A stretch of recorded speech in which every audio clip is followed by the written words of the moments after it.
While the president is overseas, the White House is struggling with political problems here at home.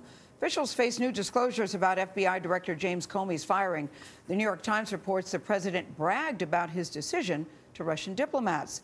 The latest CBS News Nation Tracker poll shows that 63% of Americans disapprove of the president's handling of the FBI election probe.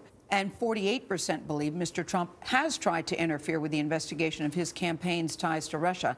Nancy Cordes is on Capitol Hill with the latest on that story. Nancy, good morning to you. Good morning. Well, senators will have a chance to ask James Comey about his conversations with the president and the memos that he kept now that he has agreed to testify before the Senate Intelligence Committee. And it comes at an important time because the president's own recent statements about this issue have only made the story murkier.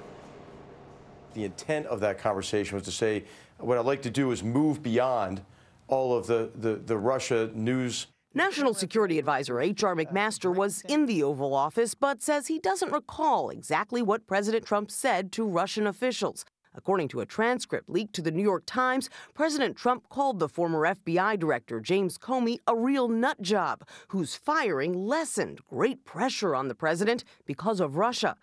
McMaster says Mr. Trump didn't mean it the way it sounds. It's very difficult to take a few lines, to take a paragraph out of what appear to be notes of that meeting, and to be able to see the full context of the conversation. But some lawmakers weren't swayed by that explanation. The fact is he has been terminated, but the reason for the termination has really not been ferreted out.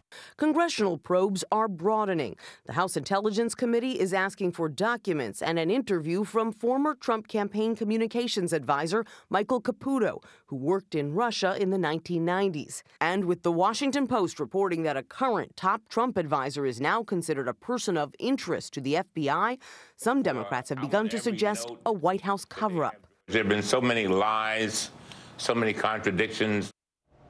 The White House is trying to focus on the task at hand and will be sending Congress a budget tomorrow. CBS News has confirmed that that budget will include $800 billion worth of cuts to Medicaid over the next 10 years. We've also learned that several top White House officials like Reince Priebus and Steve Bannon are leaving the president's foreign trip early, coming back home to Washington, in part, Norah, to make sure that that budget rollout goes smoothly. Nancy, thank you.